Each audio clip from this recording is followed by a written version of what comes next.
As part of the mobile apps course, one of the apps that I had to develop was using PowerApps, which is a program from Microsoft. I watched a bunch of YouTube videos, but I found this help page to be very, very helpful. Generate an app from Excel in PowerApps. What's great about this is you can actually download a sample Excel file, and so that's what I did. I downloaded the example Excel file and then used that table to help craft what I wanted my app to look like. So I found this page to be very, very helpful in trying to get my app to kind of look like this. What I wanted is I wanted to have some type of way for my students to see a tool in the construction lab, final description of what the tool is, and then in the future, if I have more time in PowerApps, I'd be able to rate it, but just make sure that the tools are getting put back where they have to be. So this page is really, really helpful. So once I took a look at that and took a look at the sample, I went ahead and I built my own Excel file. Now it's a table, and you can tell it's a table by the blue bar up here, or purple. And so I've got my tool, I've got the category, I've got the description, I've got the image. Now the image is one of the challenging things. I really wanted an image, not just text. I wanted an image to go with the description of the different parts.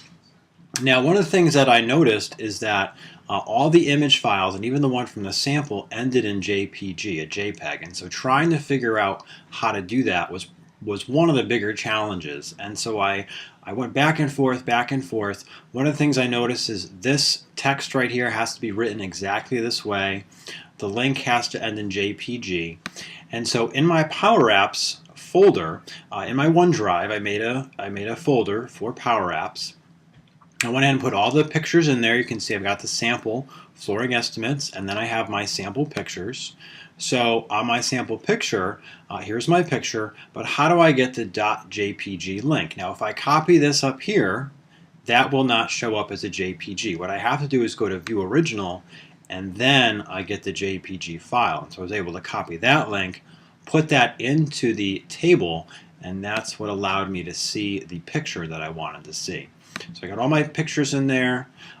So I went over to PowerApps, and here's PowerApps. So once I figured out get the image and the text that I wanted, I kind of was able to relax, and then I was able to play around with the coloring, playing around with some of the features. I put a little checkbox in there. So I added quite a few things in here. They don't all work, but in the future it might be something that I spend some time working on. I was able to go over here and play with the title and the little check boxes and play around with all these little things, and really kind of enjoyed kind of playing with it once I was able to get the structure put together. So here we are in the PowerApps page. I was able to share it as best I could by clicking on a little traffic light and clicking share. Hopefully people at fairfield.edu can view it. And then here's the app itself.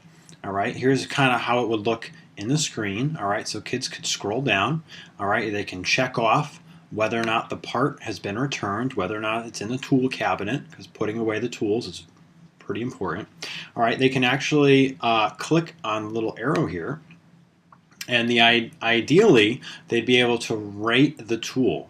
They'd be able to rate how well the tool is, whether or not it needs to get repaired or whatnot, and I could use that rating to help me decide about whether or not I need to replace the tool.